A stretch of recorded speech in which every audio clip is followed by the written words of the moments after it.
ሰላም ጤና ይስጥልኝ። እንኳን ወደ ቻናላችን በሰላም መጣችሁ። ዛሬ የምንነጋገረው ስለ እያንዳንዳችን ህይወት ነው። በየቀኑ ጠዋት ስንነሳ የምንሰማው ወሬ አንድ ነው። የኑሮ ውድነት፣ የዶላር ተመን መጨመር፣ የቤት ኪራይ መጨመር ወዘተ። በቃ በዚህ ሀገር ውስጥ መለወጥ አይቻልም ብለን ተስፋ እንድንቆርጥ የሚያደርጉ ብዙ ምክንያቶች አሉ። ብዙዎቻችሁ እኔ ለመለወጥ እኮ መነሻ 100 ሺህ ወይም 200 ሺህ ብር ያስፈልገኛል ብላችሁ ታስቡ ይሆናል። ግን ዛሬ አንድ ትልቅ ምስጢር ልንገራችሁ። በዓለም ላይ ያሉ ትልቅ ስኬታማ ሰዎች የጀመሩት ከዜሮ ነው። በኢትዮጵያ ውስጥ ቢሆን ካላችሁ ትንሽ ብር ተነስታችሁ ማንነታችሁንና ኑሯችሁን መቀየር የምትችሉባችሁ 5 ተግባራዊ መንገዶች አሉ። ይህ ቪዲዮ ህይወታችሁን የሚቀይር ኢንቨስትመንት ስለሆነ አንድም ደቂቃ ሳታሳልፉ እስከ መጨረሻ ተከታተሉ። አንደኛውና የመጀመሪያው መንገድ የክህሎት አብዮት ስኪል ሪቮሉሽን የምንለው ማለት ነው። ወሳኙና የመጀመሪያው መንገድ በእጅ ያለን እውቀት ነው። ዛሬ ባለንበት ዘመን ዲግሪ የለኝም ወይ ቢሮ የለኝም የሚሉ ሰዎች አይሰሩም። አንድ ተጨባጭ ሁኔታ በኢትዮጵያ ውስጥ ብዙ ወጣቶች በቀን 50 እና 100 ብር ለካርድ ያወጣሉ። ይህን ብር ለቲክቶክ መዝናኛ ብቻ ከምንጠቀው ምን አለበት ዩቱብ ዩኒቨርሲቲ ብንገነባ? ምን እንማር ካላችን ዩቱብ ላይ ግራፊክ ዲዛይን፣ የሶሻል ሚዲያ ማርኬቲንግ፣ ቪዲዮ ኤዲቲንግ ወይ ደግሞ የእጅ ስራዎች። የሚገርማችሁ እነዚህ ለመማር የሚያስፈልገው የኢንተርኔት ካርድ መግዛት ብቻ ነው። አሁን ትልቁ ነገር ከላይ የዘረዘርናቸው ክህሎቶችን እንዴት ወደ ብር ቀይራል? እኔ እሱን አሁን ልንገራችሁ ሲሆን፣ ለምሳሌ ቪዲዮ ኤዲቲንግ ተለማመዱ። ከዛ በሰፈራችሁ ላሉ ሱቆች ወይም ትንሽ ድርጅቶች ማስታወቂያ በነፃ ልስራላችሁ ብላችሁ ጀምሩ። ስራችሁ ስታወቅላችሁ ብር መከፈል ጀምራሉ። ትምህርቱ ብር የሌለው ሰው መጀመሪያ የሚሸጠው ጉልበቱና እውቀቱን ነው። እውቀት ደግሞ በትንሽ ብር ይገዛል። ሁለተኛው መንገድ የገንዘብ ዲሲፕሊን ፋይናንሻል ማናጅመንት ማስተር ማድረግ ነው። ሁለተኛው ነጥብ የገንዘብ አያያዝ ነው። ብዙ ሰው ስተርፈኝ ቆጥባለሁ ይላል፣ ግን ብር መቼም አይተርፍም። ለምሳሌ የትንሽ ብር ኃይል ስንየው በቀን 20 ብር መቆጠብ ቢጀምሩ በወር 600 ይሆናል። ይህ ለብዙ ሰው ትንሽ ሊመስል ይችላል። ነገር ግን ዋናው ቁም ነገሩ ብሩ ሳይሆን ዲሲፕሊኑ ነው። በኢትዮጵያ ያለ እድል እቁብ ለኛ እኮ ትልቅ በረከት እኮ ነው። በትንሽ ብር ለምጣሉ እቁቦችን ግቡ። ያ የምታገኙት ብር ድንገት ትመጣላችሁ። ለቤት ወይም ለጫማ ሳይሆን ለምታስቡት ትንሽ ንግድ መነሻ ሆንላችሁ። ሌላ ወጪን መቀነስ። እስቲ ቆም ብላችሁ አስቡ።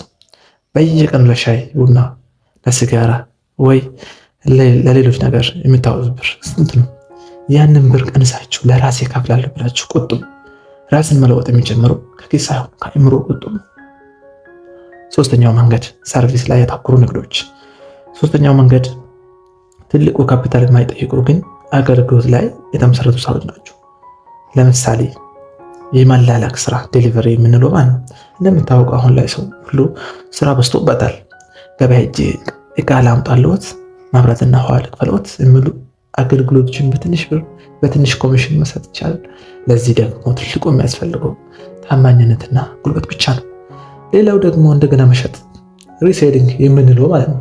በመርካቶ ወይም በፒያሳ ያሉ ርካሽ እቃዎችን ፎቶ በማንሳት ብቻ በፌስቡክ ማርኬት እና በቴሌግራም ላይ መሸጥ ይቻላል። እቃውን የምትገዙት ገዢ ስታገኙ ብቻ ስለሆነ ምንም አይነት ብር ስጋት የለባችሁ። ይውላችሁ በኢትዮጵያ ውስጥ ችግር በሞላበት ቦታ ሁሉ ስራ አለ። ግን ከእናንተ የምንጠብቅ ችግር ፈቺ ብቻ ሆኑ። ብር በራሱ ጊዜ ይከተላችኋል። አራተኛው መንገድ የአእምሮ ምግብ ሰልፍ ኤዱኬሽን የምንለው ማለት። አራተኛው መንገድ ህይወታችንን የሚቀይሩ ትልቁ ኢንቨስትመንት ነው።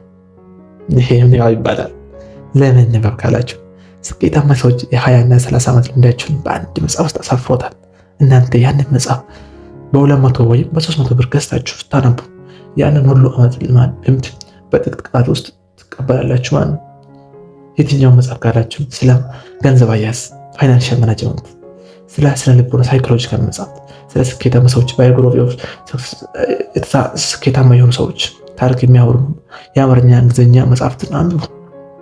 ለምሳሌ በቀን 5 ገጽ ብቻ ማንበብ ቢጀምሩ በአመት ውስጥ ከ10 መጽሐፍ በላይ ትጨርሳላችሁ። ይህ ማለት ከአካባቢያቸው ሰው ሁሉ በበለጠ እውቀትና ብስለት ይኖራቸዋል ማለት ነው።